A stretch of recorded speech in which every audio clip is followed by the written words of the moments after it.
the first formal meeting of the board. So there's a couple of things to remind people of, one of which is that we're being webcast. Okay, so best behaviours all. In terms of that. We've got a reasonably substantive first agenda here. So we've got kind of 4 pretty chunky items that we'll cover through. So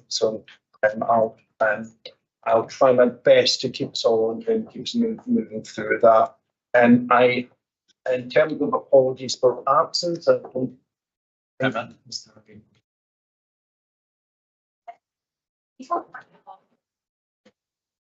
much. And any declarations of interest or interest?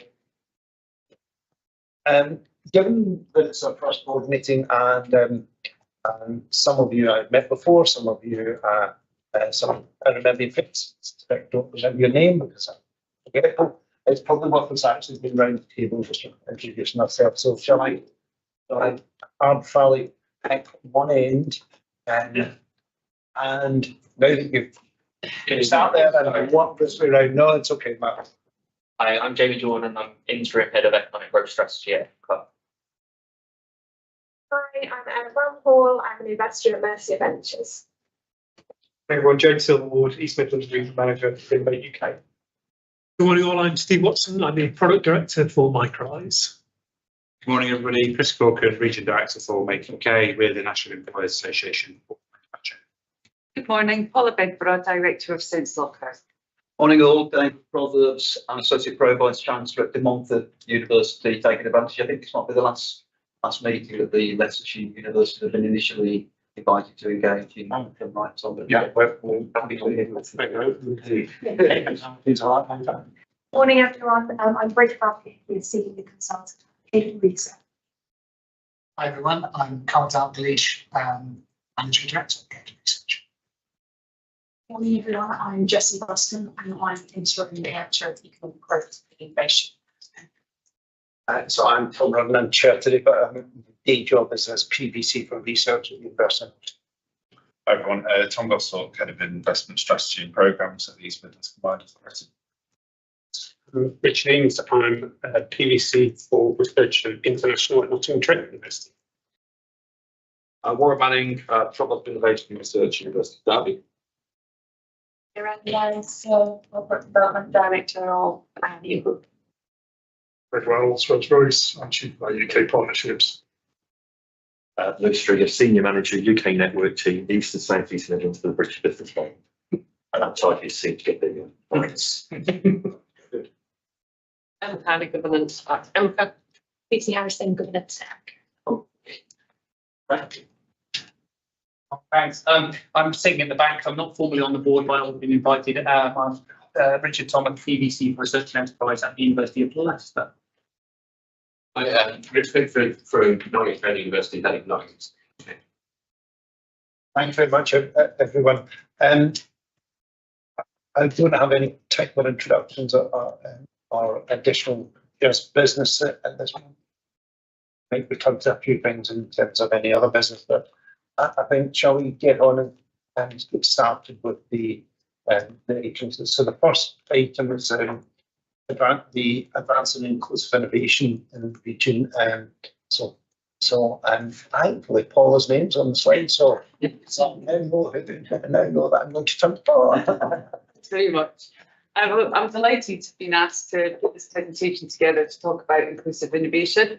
I've been innovating in the East Midlands for around about 30 years in various forms and guises. Currently, I'm making a system of fingerprint activated keyless lockers for venues so that people can store their handbags and bags when they're going out and about. So there's a lot of crime in certain parts of the country. And I also work part-time for a college in North Notts, helping them find solutions to a number of social problems that they have in their areas of high social deprivation. So I'm going to take you through some research that I've carried out.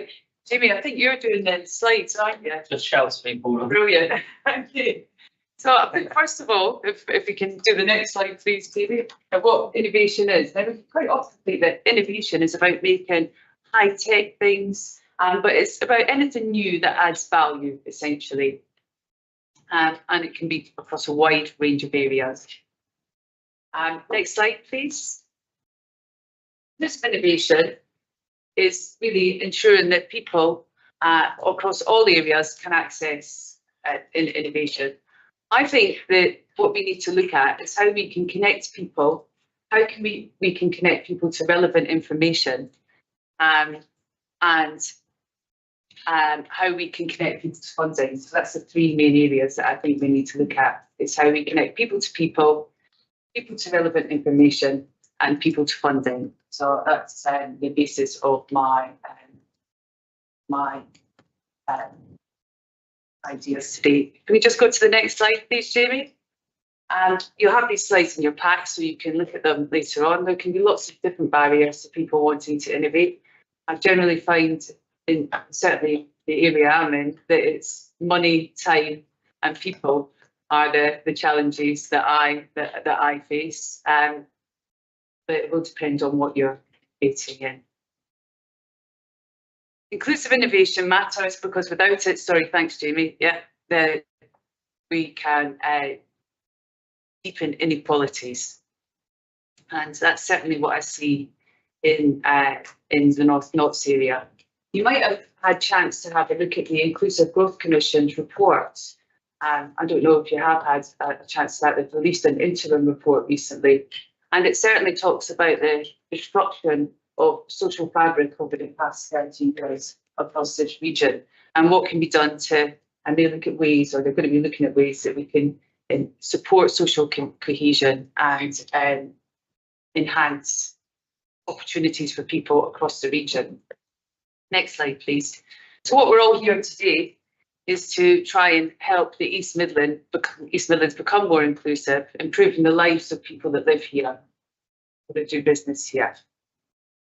And I think in order to do that, we need to be able to, next slide please, Jamie, increase community participation and have more equitable access to funding and tools. Next slide, please. I think it's really important for us to find out what local people want. And there's a whole range of tools that we could use in order to do that. Different communities will be experiencing different problems. So a whole variety of AI tools that we could use to work with participation. And I also think there might be a place for an East Midlands Mayor's Social Innovation Fund. I know that the funding landscape is very complex and there's a disappearance of some funding at the moment that's allowed for some social innovation, the UK SPS fund. So, you know, I'm sure there's something coming along the line that will replace that. And it'd be good if some of it's focused towards what we can do to improve local communities and finding out from those communities what they want. Next slide, please. There's a whole range of things already happening across the East Midlands. I was in Derbyshire recently and came across the Amber Valley's Movers and Shakers Fund, which is all about creating local ideas. I think that it'd be great if we could create a network of EMCCA innovation ambassadors, and so that people can connect and share ideas across the region, things that work in different places. Next slide, please. I think one of the key things we need to do is develop a resource for businesses, people and community groups where they can access relevant and up-to-date information. And I think that the best place for that would be the EMCCA website. It'd be great if we had something, an innovation events calendar. I follow a range of people on this board actually to find out what events are going on. It would be great if you just go to one place and you can see where all the innovation events are. There's obviously a demand for them. There was recently an Innovate Local event which was really well attended. So I think there is demand for that sort of thing. And also a central grants directory. The D2N2 site had a central grants directory on it. It's really useful for a whole range of organisations. So that'd be great if we could have something like that. And a partner directory. So who's here, who's in the region, who can people reach out to and connect with? And just having that all in one area would be really beneficial, I think. Next slide, please, Jamie. It'd be great if we could have some incubation. There are some incubators, I think, happening in Nottingham. I was fortunate enough to be part of a B2Den Tech Accelerator programme in Worcestershire. It's a fantastic initiative there, and it's great to be amongst other people that are on the same journey, trying to make change, learning lessons from them, connecting with their networks. And it was a fantastic experience for me, and I think it's something worth looking at. And there are other social innovation funds around that we could look at for if we wanted to develop that idea further. Some good work going on in Scotland. And I also think it'd be great if large businesses, and I'm sure there is work like this going on, can connect with small to medium-sized businesses or individual innovators across the East Midlands area. And whilst I was researching for this, I did come across a lot of work that Severn Trent are currently doing with regards to encouraging innovation locally. And I spoke to Severn Trent and tell me they've got 150 people in their innovation team looking at solving challenges. So, it could be, so it's actually a really interesting work that they're doing there. And next slide, please. Here's a lesson on how to put too much information on one slide. Just to gather it all together. And I think that, so I'll have some suggestions, and I just wonder if you could discuss them further. Thank you very much for the interesting presentation. So do you want to open it up to everyone? So out of this discussion, we probably want for you to be some sort of roadmap, set of actions, set of endeavours that will be picked up by the combined authority or by universities or by others in the region. So we just get it as that. How do we get ourselves organised? Yeah. Yeah. Okay. Any comments? Thanks, Paul, for kicking off the discussion. I think the bit I would really highlight here is that visibility and access piece, particularly for our SME community, where we can sort of really make progress and leverage some of the sort of success and stakeholders we have in the room, but actually we're not shouting and showing where that is. That's really important. What I've just pulled up in front of me is the government's just published a sort of central hub for finding business support, and it's very sort of in its infancy. But if we can dovetail with that, with obviously locally specific elements, national elements, I think that central grants director or something in that theme is a really important thing, and I think certainly endorse taking that forward. Yeah, two or three things really. Firstly, we work with the National Centre for Coordinated Public Engagement. Universities often work with them. They have 3 levels of awards. But it's exactly about this. It's about how you're getting the public engagement research and bringing that inclusivity in. They work nationally, so we'll very much identify what works in the sector. So I think they would be good people to engage with. At Derby, we see a massive intersection in this space between research and our civic agenda. So all universities have a civic agreement with the Universities for Nottingham, and the University of Derby has one with its civic leaders that again is a good space, a mechanism to take this work forward. So I think there's things we could start to play in to help to roadmap it through. Finally, I think this is great and I fully support it in terms of inclusive innovation. We probably need to get our terminology right alongside inclusive growth, which can be somewhat different. And I think when we talk about prioritising investment, for instance, we still need to make those investments that drive growth in the economy, that drive outputs and outcomes at the end that can get fed back to drive to create a better economy for the East Midlands, as well as making sure we've got enough money to keep everyone on board. And that's a balance that we need to kind of cut when we're making these investments.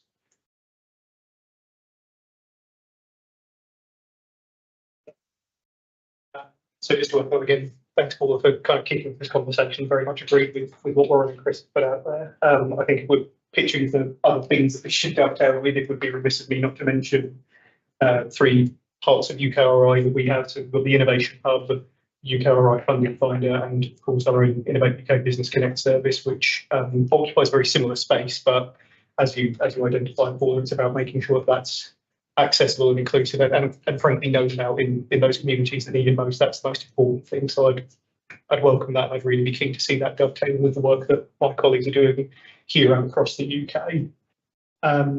The only other point I'd specifically draw out is something that I'm often going to be a bit prickly about, I fear, is the use of AI tools, which is not that it's strictly in and of itself a bad thing, but just to be very cautious and deliberate in which tools we're using and making sure that they are tools that, for me to be an expert, I'd refer that to you, Chair, but to make sure that we are using tools that are learning from prior experience, prior programs, and entrenching those challenges that we are very much trying to address through programs like this. So that would be my only word of caution. But other than that, fully supportive of this. I'm very keen to make sure that it speaks nicely to what UK are doing here.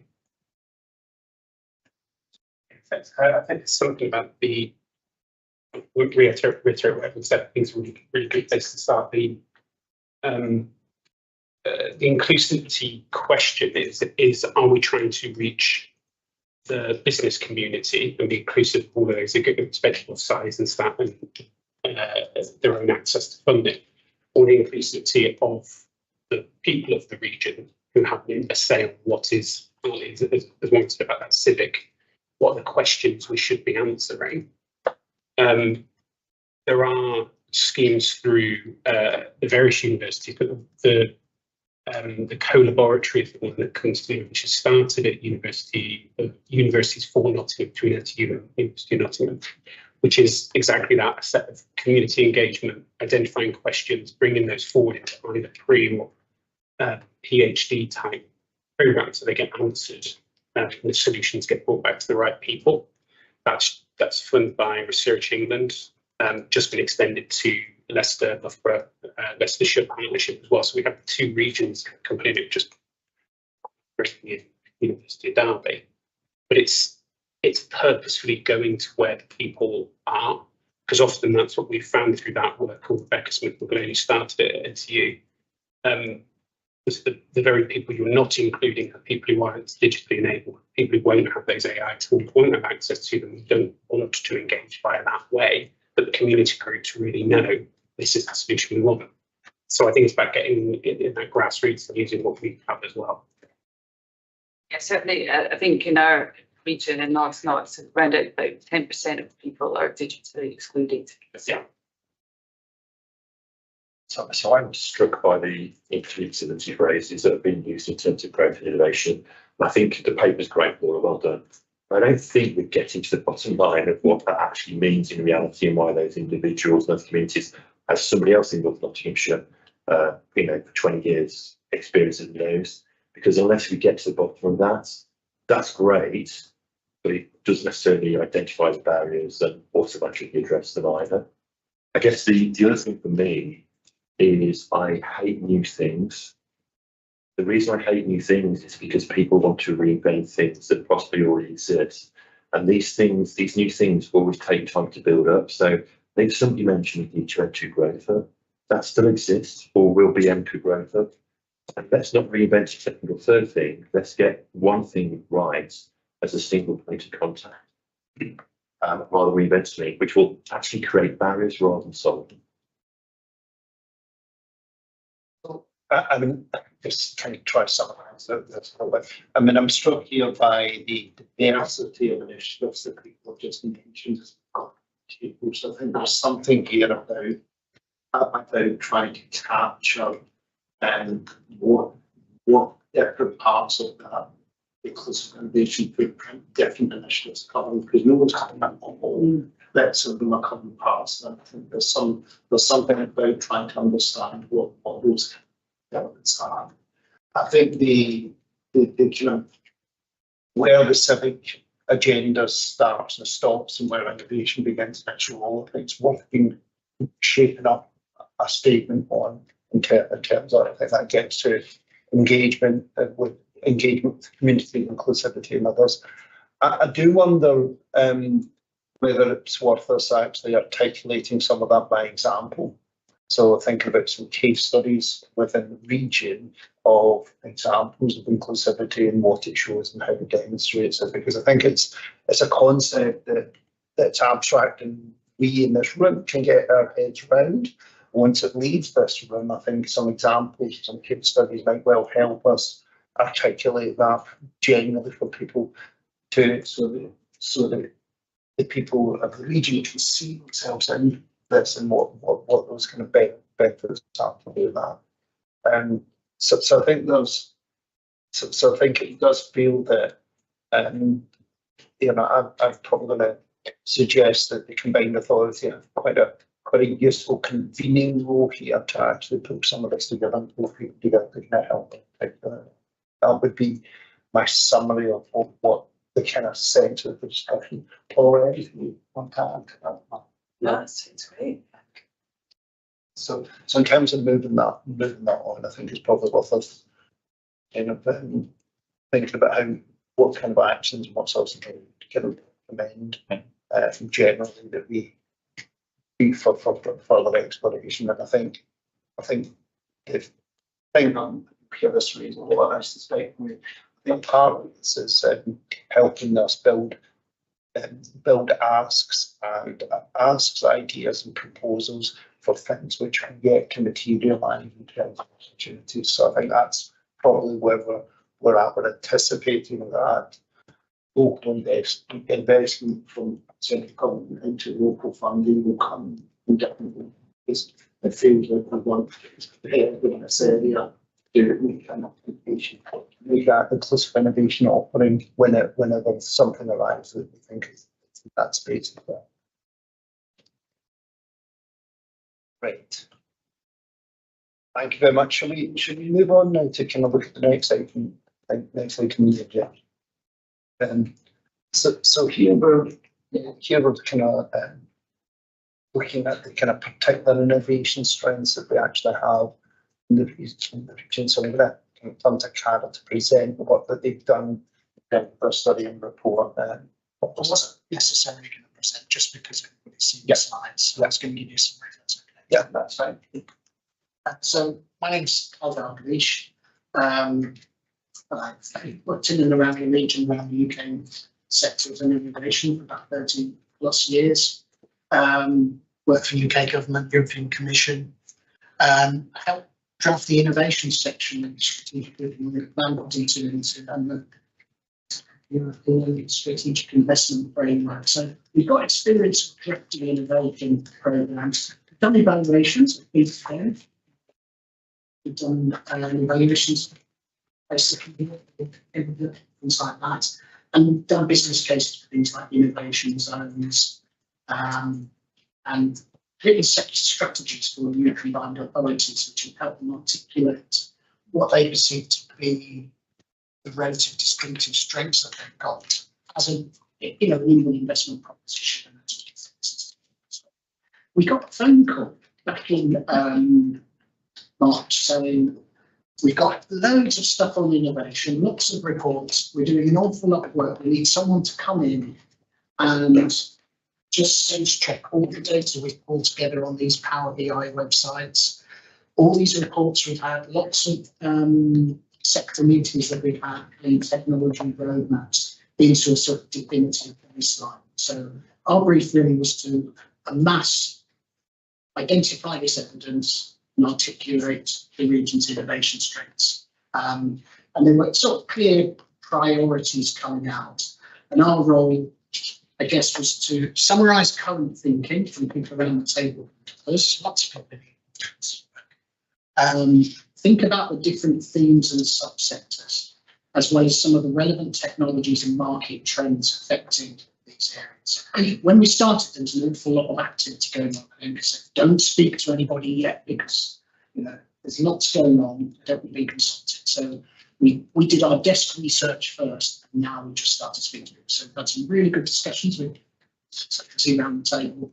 You will sense check what we've put together. So read on the website, reading reports. So that's been a really useful exercise going to the unis. And now we're going out to sort of private sector, people like university, that sort of thing, to sense check people's plans. So one of the first things our team did was look at the data for innovation. And those of you who've been involved in this space will know it's quite hard to identify exactly where we are innovation-wise. So we've used a range of indicators, including UK Innovation Survey, innovation statistics. We tried our own work around looking at innovation-rich sectors and looking at the density of those compared to other regions. We've looked at PISA data and we tried to rank that and look at sort of English averages, just try and get a sense of, broadly speaking, where we are. You know, those of you who know CIPCA are quite hard to describe some of these sectors that we're talking about, things like carbon, as they get across markets and things. So we've used some commercial data within the case of permission to use some of the bonus data to look. That isn't perfect, but equally the other stuff isn't perfect. So we try to use a combination of that to get a sense, a baseline for people, but hopefully they can use for bids and things like that. So they've got a definitive picture of those key sectors. So then we went on to try and just articulate what those sectors were and outline some of the amazing regional strengths. And there is so much going on, as we just found out from the last discussion. So we tried to articulate what the subsectors are needed. We have shared a one pager on that, and that's been pretty widely. I haven't had any huge hours of division. Had to be a little bit creative in just getting a few things like agri-tech, just sort of fitting them in gently and things around some of the sectors. It's 23 niches and 4 main sectors. There's a broad degree of agreement around those. And then within each of those, we're looking at key companies' capabilities, regional innovation strategies. So we tried to articulate spatial context too. And then we've been working with a technology guy called Mark Beresford, who's just tried to sense check from a national and global perspective where these sectors are going, the size of the market, some of the challenges, some of the opportunities in some of those areas. He's quite good at summarising those documents and articulating that. And he's in that sort of technology space, which I'm not as a nurse. So he understands things like AI and some of the technology. So he's done a section on technologies and capabilities, and that will dovetail nicely with some of the roadmaps that have been done. So we've engaged with the stakeholders, checked the work today, we've tried to backfill where there's gaps. We've got a 100-page report that sits behind this, so we're just filling that, refining it as we go. Already from this presentation, people have said that should be there, it should be there. This is now called this, you know, some names have changed. That's historical, bring that up a bit more. So we're refining that as well, because we think that'll be a useful part of the study. We've also spoken to colleagues in Leicester and Leicestershire. So some really good discussions with them about where there's relative parallels between the two. And there are some really strong parallels. So within the report, you'll find a little Leicestershire section at the end of each thing, which was the Leicestershire slides actually have been sense checked by Leicestershire colleagues to those as well. And they help me articulate what they perceive to be, for instance, the space of creative offer. Some really good crossovers between. So, you know, as a board, you may wish to work strategically across boundaries, and there's some good opportunities there. To give you a sense of sorts of reports, we've had sector reports. There's a lot of sector reports. They vary in usefulness for this kind of thing. Some of them are loads of numbers. It's quite hard to discern what the actual strengths are, if that makes sense. Some of the technology roadmaps are really detailed, really hard to interpret. Some are really easy and straightforward. So there's probably a job to bring that together. The policy backdrop's changing. You know, East Midlands is mentioned in some of these sector plans. That's quite important because it gives you a bit of a mandate for securing funding of things.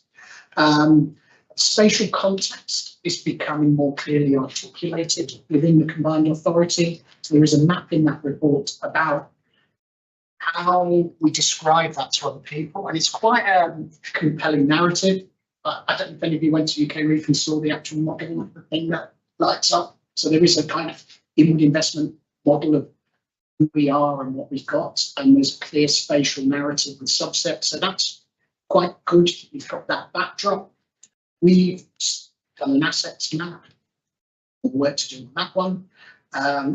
Mentioned the innovation performance and the niches. And then I mentioned the technologies and capabilities. So they cover AI, robotics, materials, manufacturing, semiconductors, So I've mentioned the alignment with Leicestershire. I suppose we're at quite a key point now, sense checking those strengths for that baseline for you. I suppose I'd like to know whether you think there's any obvious omissions having read the report, but do feel free to come back to Bridget and I. Didn't have time on the train to read a 15-page presentation. Apologies, there's so much in it that we felt we needed to do more than a couple of bullets on the slide to give some of the materials some justice. Equally, it's loads more that sits behind it. In fact, universities will maybe write a PhD on any one of the technologies or any one of the sectors. So inevitably it will be high level. And I suppose I'd like to go away with a bit of a steer from you. You're in safe hands, but we could do a bit of strategic direction on the end bit. So for instance, how might we inform the innovation growth plan? How far do you want us to go with these technology roadmaps? Do you want us to do a roadmap of roadmaps that summarises what everybody thinks of where the investments might be? Or simply, do you want us to set up an innovation priorities?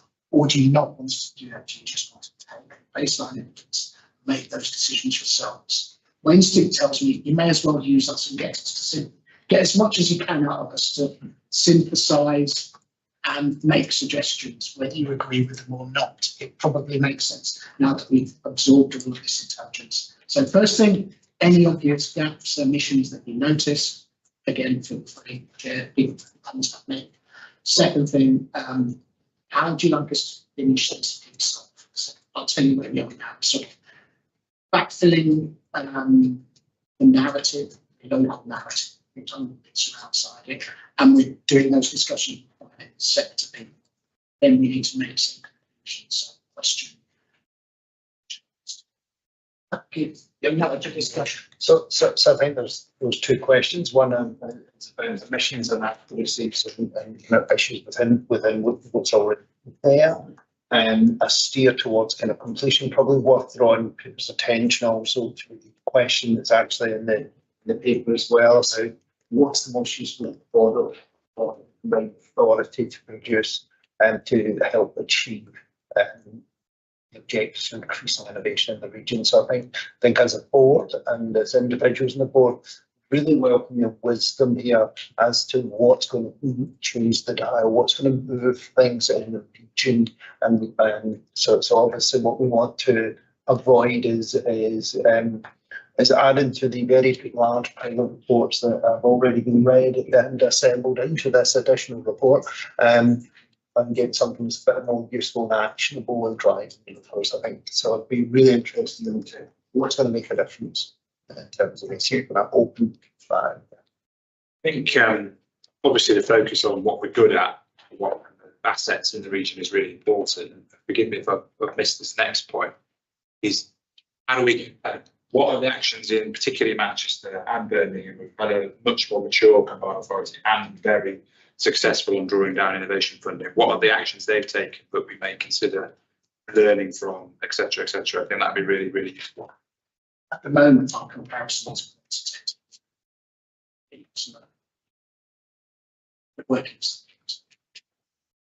Yeah, a few points.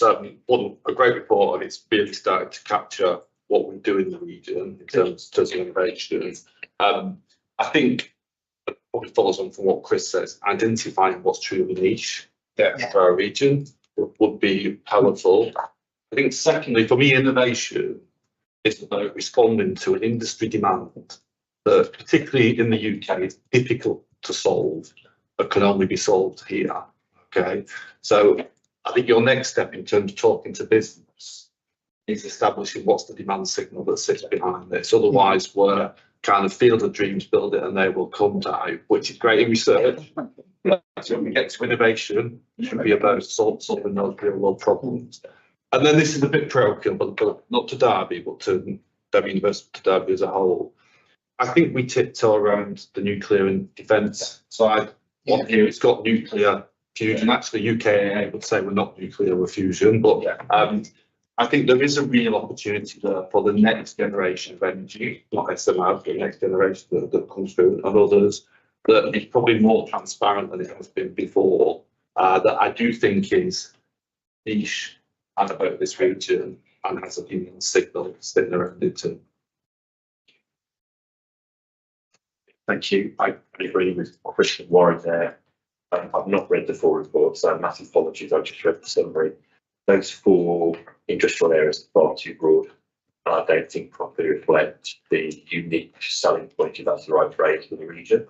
I think we need to be a lot more specific. It's still a relatively small region. It's still in punches ways, and you've got to start with what really are at a national and global level we're known for. That's what I focus on. I sit on the Creative Growth N2 working group and support that. Creative industry, very important. But are we any better, different to any other city at the moment in UK in terms of our direction of flow? Yeah. So we've got some great strengths, and what I would want to see is actually building on those great strengths, and it can include those global names, and it can include sectors that aren't necessarily the sexy ones to put on reports because there's a grey area around them. And certainly the defence sector and the nuclear sector, I think we're getting away from that perception. I really see it as growth areas as UK government level.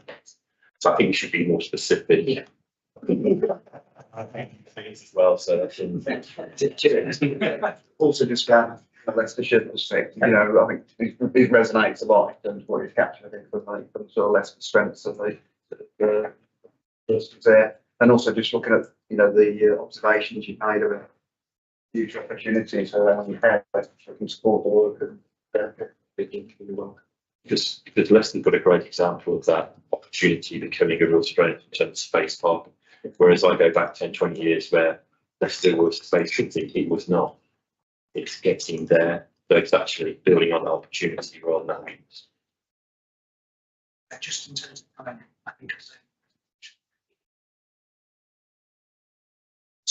realistically, we won't publish until West Coast. These surrounding persons still to be set up, and there's these additional elements of. So we're looking in.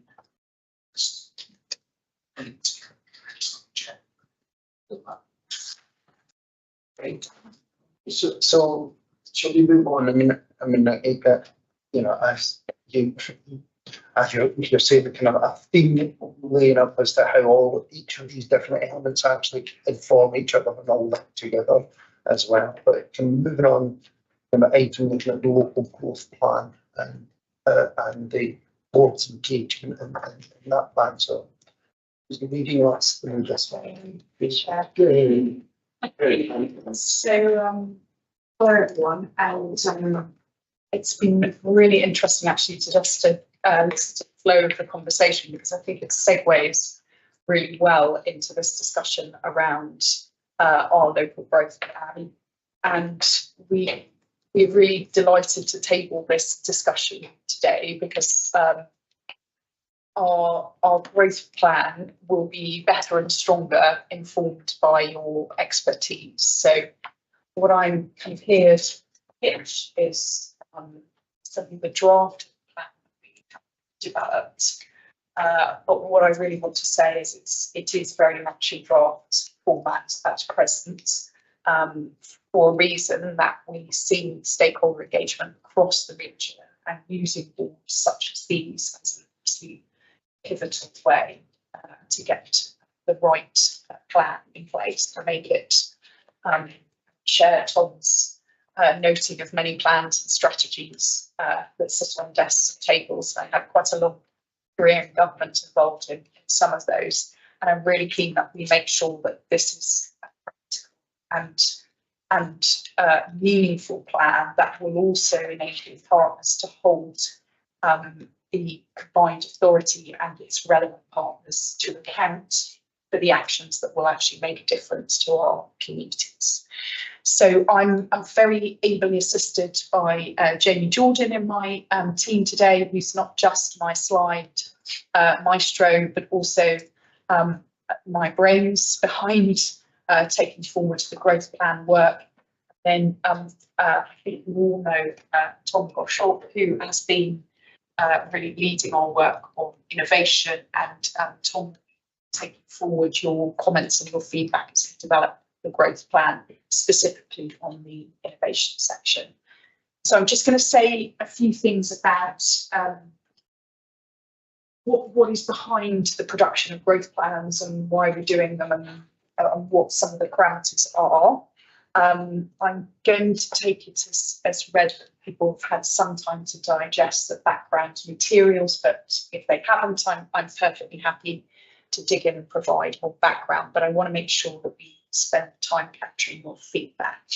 So Jamie, if we could just, I think I've covered the intro. So if we could go on to the next slide around the background. And if we could actually kind of go on one more, Jamie, if that's all right. So just to sort of set the context around the production of local growth plans, and forgive me if I'm telling you things you're probably already well aware of, and I know Paul has already been digging into the Inclusive Growth Commission, which I'll touch on as well. So as part of the major changes around devolution, you're probably aware of, and the devolving of more powers and funding to local areas, including the establishment of strategic authorities. Each authority is being asked to develop a 10-year growth plan. And some of the parameters that must be included in these growth plans are set out on the slide in front of us. Just probably a couple of things to kind of pick out there is really that around the investment pipeline, I think that this will relate quite strongly to the work that we're doing around the innovation strengths, particularly that in the region. It's worthwhile saying that some other areas have reduced that investment pipeline as an investment prospectus. So if you have trouble sleeping, as I do in the heat at night, you might find yourself reading various other regions' investment prospectuses, to the point which I think was great around, how other regions are doing, what their strengths are, and how they're presenting it. So London has one, the East of England has produced one, South Yorkshire. And it's also to say that another key point, I think, around local growth plans is that they are looking at business investment, which to me is absolutely critical to growth, but they're also looking at some of the common things that the public purse supports and drives, particularly that have been devolved, and these include things like transport, skills, and housing.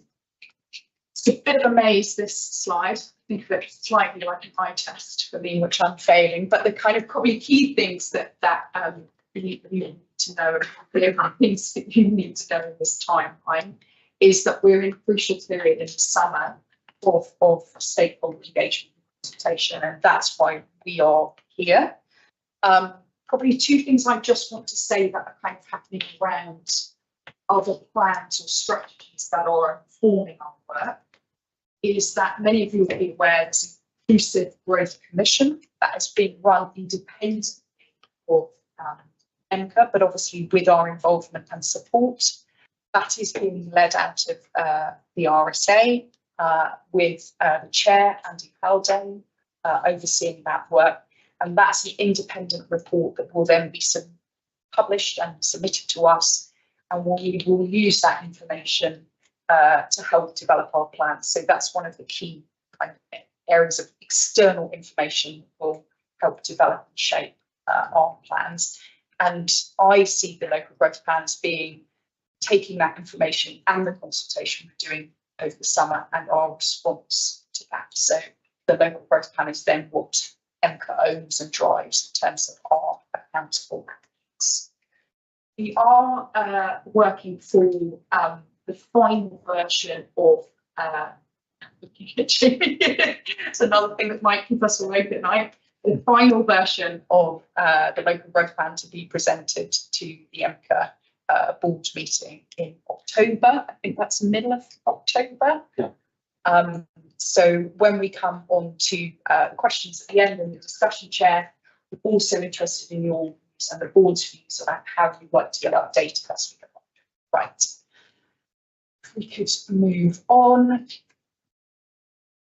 I'm not going to go to this, I'm not going to speak to this in great detail, as I said. But basically just to highlight the way that we've kind of presented the plan is probably in two areas, thinking about enablers to growth, of which innovations are all part, and then thinking about sector strengths. And both of those are listed, and we can dig into those in detail in this section. If I could go to the next slide, please, Jane. And the next one, actually, if that's okay, then the next one. So these are basically an overview of our kind of roadmap of how we will actually drive increased economic growth, which we aim to be inclusive growth. So that is about specific enablers in specific investments into our enablers of growth. And that is also about driving private sector and business growth, which has been commented on, and ensuring on that last category that we take a very specific place-based plan. So the plan should feel, no feedback on this, bear in mind the other conversations, very, very much nuanced and discreet in this area. Just time to get to the discussion. So we whiz on generally till we get to innovation. And your chair's permission, I suggest we whiz past the kind of background to innovation, because I feel this will be telling you things you already know about. Things we can tell them. Yes. Or lots of times. So indeed, so I didn't think this would be any surprise in terms of basically where we are. It sets out the background where we are in terms of innovation broadly within the region, also talks about foreign direct investment in innovation. So the key thing I think I wanted to get the board's wisdom and expertise on is around, Jamie, if we could look at this slide, which is around basically both our headline ambition there, which we've set out actually as a 15-year objective in terms of where we would be in 2040. And then underneath that, some specific actions that we would take in order to drive that. And then lastly, the question leads us to, well, what would be different as a result? So I think I will kind of pause there with Chair's permission. That's enough background to get into the discussion on this. That's fantastic. And then we'll have ask comments and to stop me talking.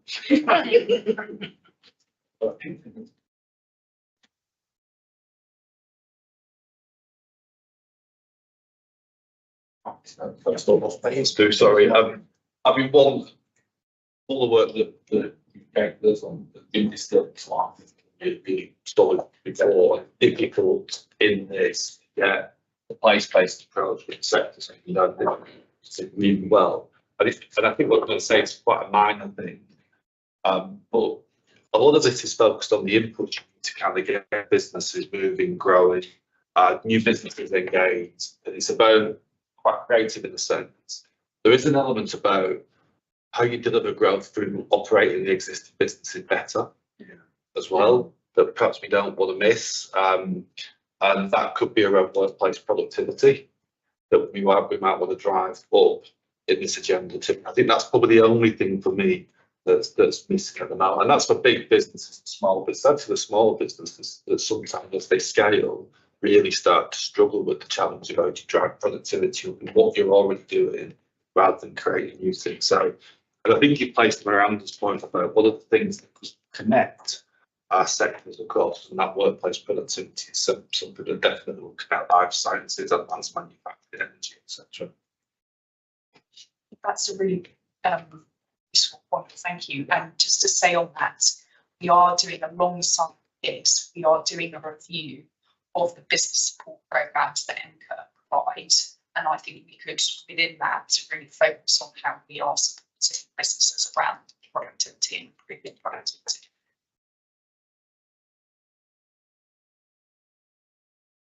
I just, apologies, just following up from Warren's point, I'd love us to be more focused on scale at the start. Yeah.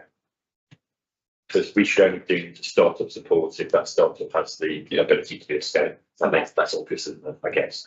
Or is it? It's obvious, but it's often what's saying, it's for something. Because public sector business support has so much focus. Interesting, you keep saying that. I mean, if you don't mind, I mean, I will say that, I mean, I'm really looking for, I think once you get to this enablers of growth section, you're damned if you do and you're damned if you don't. So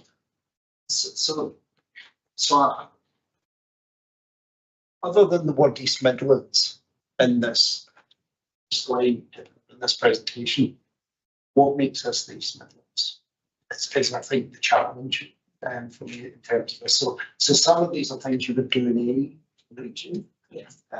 So I just wonder whether thinking about thinking, you know, given the previous report about our strengths, when we do similar exercises at our university, thinking about the future, but selection and selecting areas, selecting things, backing particular things, you know.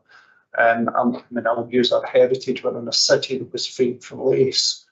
You know, that's what it was famed for, and that's what, and it was that behind a lot of this innovation and around that. I just wonder whether we want to think a little bit about reflecting that, doing the things, focusing on the things that we're best at, the things that we're doing well, and being selective in doing that, and to balance some of the innovation as a good thing should be used wisely. And it's, as I said, your hand if you do, your hand if you don't. But I just wonder whether a little bit of that distinctiveness and selection about these Midlands in this area, in this kind of might be useful for us.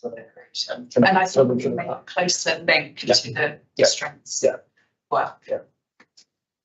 Just on that final slide, going into our ambition, I was just wondering about how we reach 2040 as the particular target and how we plan to kind of quantify that we're going to be known as the birthplace for competitive ideas in business. Is this a target we have to meet, and how do we track that we're moving along to kind of reach that by 2040? It's the smartness of that objective, isn't it? Yeah. To be smart, we need a starting point, we need an end point, rather than statements. I think it's something a little bit more quantifiable or help us to move towards the goal. And I think to be fair to the combined authority, as you're growing and setting up still, you're kind of in that startup. It's something that we spoke a lot with the combined authority. What are the key measures of success as a whole? And I know it's the combined authority starting to support that. So we're kind of building the rocket ship a little bit as we kind of flying there. But I think we'll see that coming out. But I think that's a key one for me. What's our starting point? Where do we get to by 2040? We don't need to be the best, although I'd like to be, but we need to be better. Yeah. Well, that is like good. It's come back to this same point, is noting once this leaves this kind of group in this room, people will pick up on specifics. Some of those where we name individual groups and labs in different universities, they are based on individuals who may move and leave, and or we may change it. So I would always talk about our R&D energy hubs. Yeah. Full stop. Yeah. And then as we as universities that create some of these problems, we start to align that kind of, they're federated with this, the individual name of the group and the lab, and those things don't matter. It's the capability they're bringing to the whole. Maybe perhaps to see that there is, do you think they'll be there in 2040? The name things, and maybe what the capability, which will be manifest through different things at that point. Yeah, I think the place is worth a lot. The last changes details of them.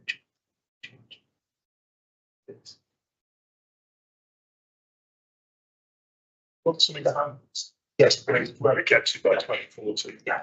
Well, look at that list to reflect that on the industry strategy. it's fairly consistent with everything that's happening nationally. So it's going to make us better. I echo your comments. I could certainly give some examples where we'd like to be like That'd be really good. I think specific examples from large incumbents would be really useful. I think obviously we've got this fusion stuff happening somewhere. That by 2040 might be in a particular place. So I think there are, you know, if you think about what might be there and that sort of stuff. So we still go with that fourth bullet point under where we will focus. That's a really easy one. So 2 weeks ago we issued the small business equity track report, another 100-page report. But we remain as a region 11 out of 12. We don't put it down to D2N2 East Midlands combined or county authority East Midlands, but we're 11 out of 12. And although we did better this year, we're 11 out of 12. We're only surpassed in our badness by Northern Ireland. So we've got the baseline number and the number of extra reports that are done. That's an easy one, and that's the measure that you need to do for.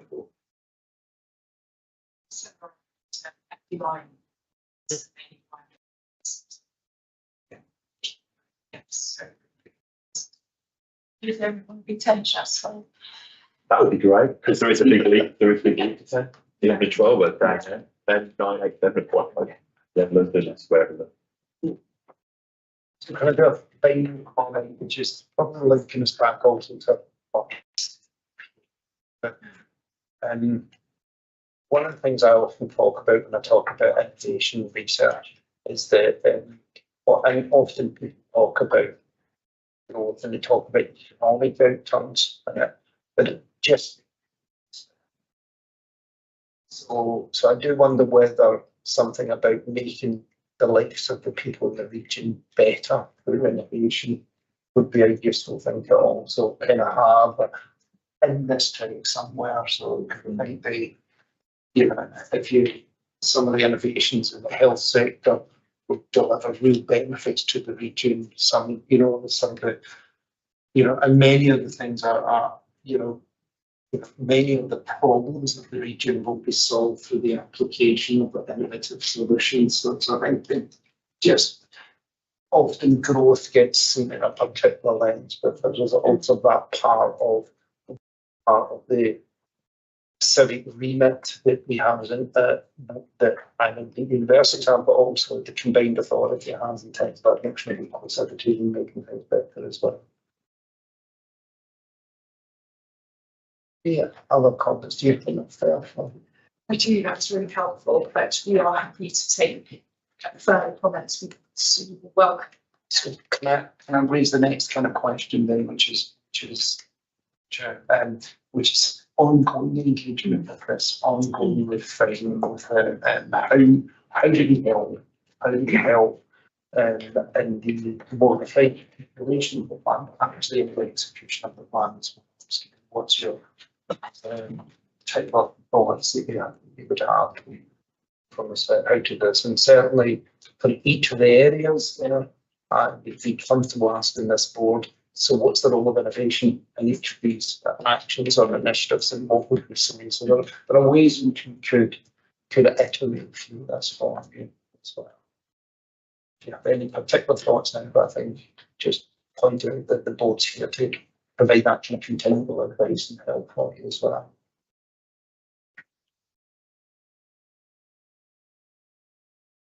Thank you very much. So we move on then to the kind of final kind of substantive item for the day. Paper, electronic devices. Harder to school is the flip side of that. I have multiple papers from the so finally want to talk about the East Midlands investment zone and kind of update on that as well. So it's all my it's open this one. maybe picking the next one, please. So just wanted to give you some context really about what the East Midlands Investment Zone is as a programme and what policy is all about and what we're looking to deliver across the area. So the East Midlands Investment Zone is a designation that we got confirmed on the 31st of October 2024 to look to drive growth in two key strategic sectors. Thank you very much. That's about it. So we can't even remember what to say. Yeah, thank you for the participation. Those two key sectors are what is now deemed as clean industries rather than green industries and advanced manufacturing. And the designation for the investment zone covers the entirety of the Derbyshire and Nottinghamshire area. The designation benefits from £160 million worth of funding over a 10-year period. What it also benefits from is the designation of 3 key sites for growth as well. And those key sites get tax incentives to incentivise businesses to either expand onto those sites or move into the area to develop on those sites. That's things like stamp duty reliefs, national insurance contributions towards employee costs, as well as other things like enhanced capital allowances to help people buy purchase equipment. There is also the business rate retention piece, which means that we have a funding mechanism ongoing where we retain business rates of growth on those sites and reinvest it back into sectoral growth over a 25-year period. If we definitely decide to move with the development on and see that development on the board, leads us fairly substantial sums of money for us to reinvest over that period. There's 3. There's the Explore Valve cycle in workshop, which is looking at advanced manufacturing around construction and the engineering cluster. Hartington Staveley, which is in Chesterfield Borough, which is focusing slightly around advanced manufacturing and a bit to do with rail there, but I think that one's to be designed as we move along, and it's a long-term strategic project for us. And then there's the Infinity Park Derby site, which is looking at nuclear and defence industries as their designated sectoral growth pieces. We're not saying that they have to be specifically limited to that, but we wanted to put some form of clustering around them to really grow the sites and bring them forward. And you'll see on the map there is other policies, other names basically, which are sort of key sites across the area, which aren't designated for the tax and business rate retention. They're really useful. We believe that something in terms of bringing forward other assets in the area. Jamie, we can sort of move on. So 4 strategic objectives in terms of what we're looking to bring forward here through these programmes. So there's enabling inclusive growth and priority. That should say clean industries and advanced manufacturing sectors rather than green energy. There is driving innovation and research that supports commercial growth and investment within this area in its totality. And within that funding package that I was referring to, the £160 million, we can fund things like planning works and enabling development, fund infrastructure, skills and employment growth, business support and stakeholder support, and lastly, innovation. It's one of the key sort of areas that we're looking at through the programme. The 3rd strategic objective is looking at strengthening workforce capability. So how do we get people skilled? How do we get them into these industries and sort of making sure that they're reaping the benefits of the cluster and sector growth across the area? And then the 4th objective from our point of view is looking at how do we bring forward those opportunities sites and really make them clusters of advanced manufacturing and clean industries for investment from government sources, for investment from private sector, whether that's institutional investment, whether that's leveraging equity finance, whether it's looking at businesses just investing into those sites themselves. So as part of the work that we've done so far, there was 3 key strands that came forward last year. We ran 3 sprint programmes, and they were looking at, there was about £1.2 million worth of funding that went to 14 projects which looked to develop work, looking at feasibility and enabling development works across the investment zone. There was a sprint B which looked at innovation. So that was innovation roadmap in the University of Nottingham alongside the two universities in the area and sector bodies across the area, led the development of those innovation roadmaps, showing us the way in which we should look to try and invest moving forward, as well as a pilot scheme with some early stage businesses looking at early stage technologies and how we go about routes to commercialisation and exploring that with them. And then there was a skills roadmap process which looked at which the University of Derby led in our behalf, which looked at a similar sort of roadmap about how we look at developing the skills needs, developing the courses, and what skills needs we'll have moving over the next however many years, and informing where we should look to target better.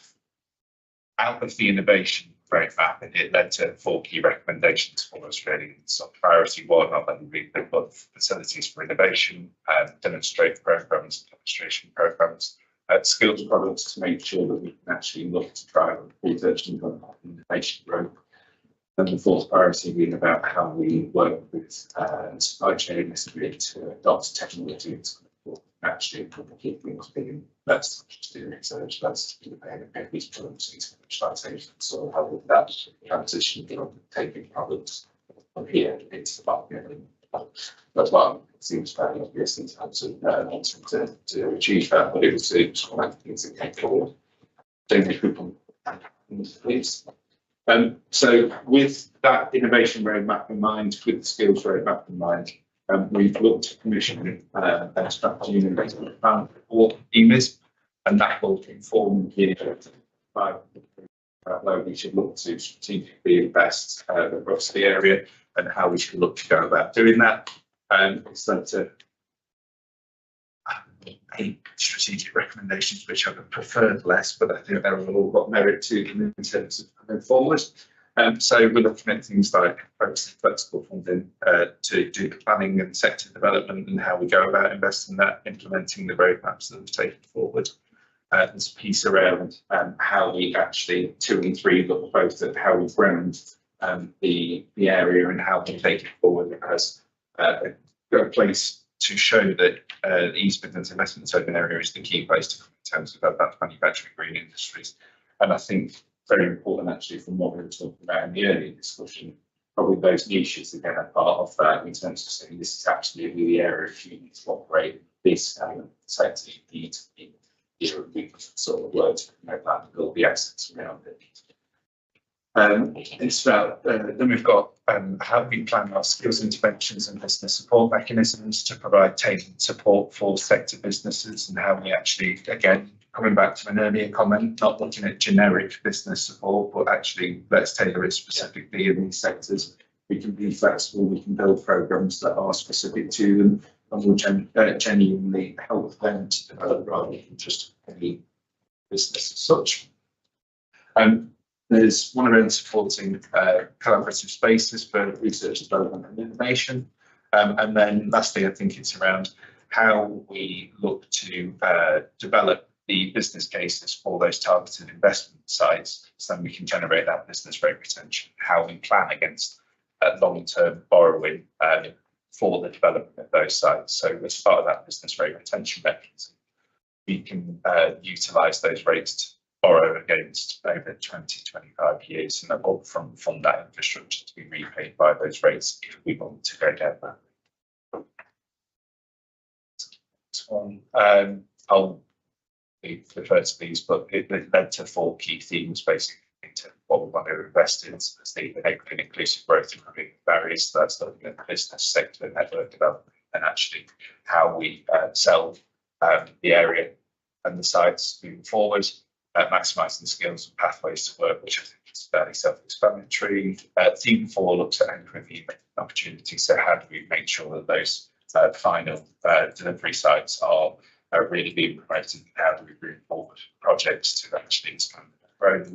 And then theme 3, which I think is the one of sort of more interest to this group, is about how we try to through innovation in the area and how we utilise innovation to really make even stand out in that sort of national body. But I think with a recent change in national policy around national industrial strategy, that's 22 national industrial strategy things that have been brought together across the area. So it really is that competitive landscape that we need to be sort of targeting out and strengthen how we sort of move forward to delivery.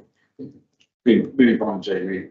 This is my last slide, so I will be talking about people ask questions at some point. But really, it's just sort of building on that theme 3 and how we drive competitive advantage through innovation. So this is a lot using that innovation roadmap piece that was brought together and using the information from sector development bodies, using the information from the universities in the area, and then the businesses brought in from the workshops who were sort of telling us what their needs were in terms of being able to innovate.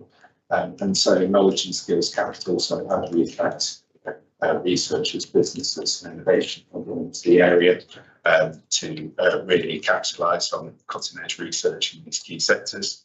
And then how do we actually disseminate that industry innovation back into SMEs in the sector to drive growth and profit. Innovation infrastructure, fairly straightforward in terms of what that one's looking to do, but it's strategic innovation facilities which can be flexible to enable research quickly, and that we can sort of look at prototyping through them, laboratory facilities to do that initial piece of research, and then test and validation facilities actually, so then we can make sure that products are ready to go out to the market and bridging that gap in terms of the commercialisation moving forward. Demonstrator and scale up capability, again, sort of room up here knows about that, but looking at innovation accelerators, and so we can get intensive support to those businesses. We help them to innovate in that way, and then challenge their programs as well. So can we look at key industry challenges collaboratively and collectively to really see out those challenges and then come up with the solutions a bit. I was talking about really where there's demand for them. Figuring out the problems, bringing people together to do that, and then lastly, technology adoption. So that's around sort of showcasing the innovative strengths of the area. It's around business planning, sort of financial support supports businesses and can we help in the processes of adopting new technology. And then lastly, finance, so supporting with R&D investment through grant support and other sort of mechanisms to really make sure that we can deliver that. So from my point of view, I think it was just inform, let people know, take any comments, engage in any early interviews. This is not formally signed up yet, so it can be officers can change the views. And just wanted to ask the document. So, great initiative for East Midlands. Just want to ask how are we going to ensure that this doesn't just become a moving of deck chairs, displacement of companies, and becomes true innovation and growth? And the reason why I ask is because we have this site here, and then we have a site, the Boots Enterprise Zone. So we opened here, and then we opened the Boots Enterprise Zone. And as soon as it allows that you don't have to pay business rates over on the Boots site, all the companies here said, oh, I think I'm going to move over to Boots. And if we weren't careful, we were going to enter this building to move companies into a different building just because they wouldn't pay business rate. They weren't interested in the support that was on offer, because essentially they were getting similar support from ourselves. And you know, all those talk about the skills and all that on the other side, actually it didn't happen. So that would be my challenge to us all, of how we ensure that it's just not moving from here to. So there's two.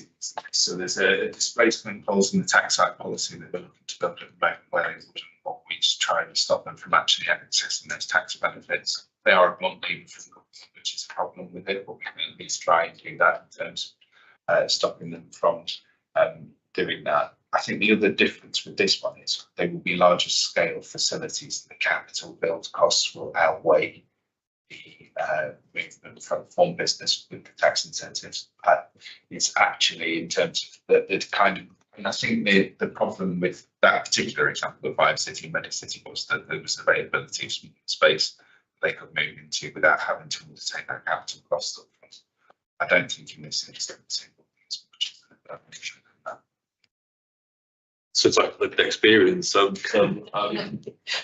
And I agree with Tom in terms of a business want to take those capital costs on. I think the risk Tom to look out for is when an organisation might decide it's going to create a big facility that it's going to lease incubation space out of, and that incubation space sits over here. So I think when we're looking at the delivery phase, we should be conscious of that displacement effect, in particular looking at lease space and incubation space.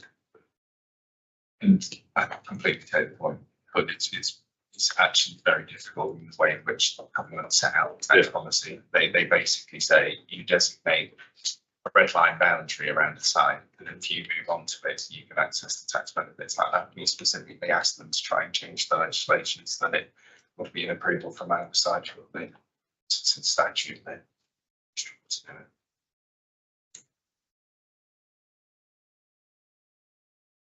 Just very quickly, been heavily involved with the roadmap on the innovation and skill side, as you can imagine. So really, really optimistic about what this can deliver for the region, which is excellent. And my own point would be, I think we should definitely come back and revisit it around delivery at the right moments in future meetings. I think some great projects to inform and deliver that in this group, in this room. I mean, I think probably what one of which would be, I think it would be useful to have a kind of regular report terms, actually. Tuesday to get a chance to track it, but also just to treat ourselves up. Some good work happening within the region and understand what's actually is happening. I just think it's always useful to see that. I also wonder whether there's a kind of over the next period as the combined authority matures, this is one of the kind of tools in the toolkit that you're going to be using to drive growth, to drive innovation, and it'd be worth kind of charting what the ground covered here is and how it complements other kind of initiatives elsewhere, so that the whole collective thing is kind of seen in a joined up ways. And I think that I just initiatives of the there's an addictive nature of starting initiatives that happens, and it's just making sure that we understand what's out there, what's happening, and where it go through all of that. But I'm sure you're aware of this, but you might not comment. And naturally from our point of view, in terms of the scale of the programme and what we're looking to deliver, it's someone's already delivering, we can utilise good practice. Just thinking about procuring 40 or 50 different programs to us, the I'll be back. I always seem to be punished there for one of us time. These matters. So that's enough for it. So I think we kind of reached the end of before we get to the end of it, and we're kind of on any other business, anything anyone wants to raise, one item or we can talk. Okay, so I had a number of conversations with David and others about the board and how we set ourselves up and how we think about ourselves as a board.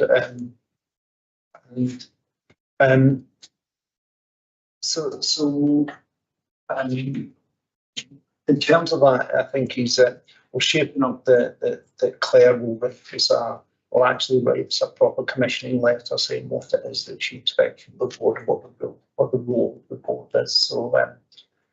So just broadly speaking, the kind of initial draft that in terms of that would be the kind of 4 things being identified as for us as a board to think about owning. One is for regional innovation strategy and thinking about what a regional innovation strategy is and how it's constructed, how it's developed. So that's something for us to own and feed into things like the growth strategy and feed into the generally. Work in and around coordination for impact. You have heard, as I've just mentioned, there's a shortfall people in initiatives for innovation, kind of marshalling them and coordinating them, I think is a really important. And then I think the other thing that draws upon individuals in the board's expertise is foresight and insight. So what's out there that we should be aware of, we should know what the trends are, and then I think there's a general ambassadorial and champion function that wishes for us to kind of encourage to do that.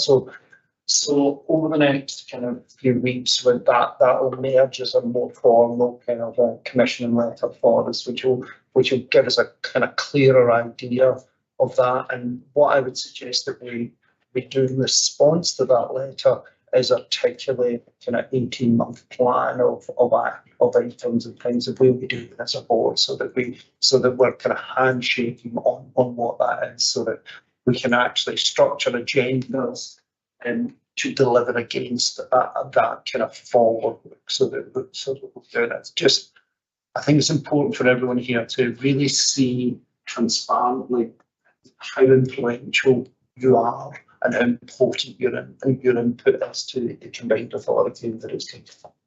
So, yeah. Yeah, I mean, that's really positive because I think it gives us a real structure. Now we've got creation, gives us a real purpose. The one, I think, in those conversations that it'd be good to explore is the interface. There'll be lots of interfaces, but the interface between this board and skills, because we talk very broadly about skills.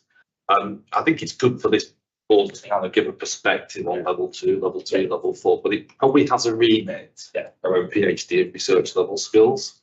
And I think clarifying that up front, so we're not either duplicate or even worse, expecting another board to do it all between the cracks. I absolutely agree, and I think one of the advantages of having a commission letter like this is it gets us that remit, and then allows cross comparison with others and to kind of do those kind of boundary conditions, so that we can spot when things aren't happening and avoid duplication or inconsistency as well. Can I raise an area as well? Because I'm just, I think, just checking on the minutes from the last meeting. I think this is meant to be the last of these meetings where the Leicestershire universities have been invited as observers. But I think there's clearly a lot of synergy, a lot of complementarity. I think in terms of some of the capabilities and the innovation kind of offer that Leicestershire has. I also sit here feeling very envious around all of the kind of investment, all the kind of activities that are taking place, in EMCCA. And it's also worth perhaps highlighting that in Leicestershire, we're working to develop a similar innovation board. So it's really just, not practicing right now, but how we can continue this conversation against it across the wider region. Yeah, no, saying there's probably 2 things to say. One of which is, I think, as board, we've always highlighted that the innovation geography is broader and porous boundaries in that innovation geography is really quite important for us in terms of the various initiatives and various things that are out there. Freeport would be one of the kind of examples in this sort of space. And I think probably worth leaving it with us to see what the possibilities are. I'm going right to line, and over that line is not where it should be in terms of, because obviously absolutely recognise the value and make the point that there is a value to that, and let's see what the art of possible is going forward in that. So just very quickly add to that, I think from the business community perspective, we would really value to know that connection does exist. So maybe not sort of the political structures, but there is that working and collaboration happening. No, I agree, and I think I think there's some work done across political structures. You've got a business board in Leicestershire, which was the old epicenter that's come together. You'll probably be bidding in for some local innovation money kind of yourself. And what we've done in the past when we had LEPs, we moved to this now, is we've ensured that that collaboration is taking place, but we've kind of looked at the funding that sits behind one programme. So the political bit is probably to work out how Leicestershire's going to get a bit of money, how we're going to get our bit of money, but we'll work towards common goal. I think we have to recognise the innovation landscape and the what with that just from the first marketing, and then figuring out how that impacts. I think is kind of what we should do. So I think actually leave that with us to get a more explicit what the path forward is for the I think. Any other business? Fantastic. So now you can leave the comfort of windowless air conditioning. Final point. So I know that Ellie, you're taking over from Howard. Just we need to formally change the membership. We have to get agreement with the board. So if everybody could agree, that would be if everybody's happy. I take everybody packing up and putting laptops away. It's great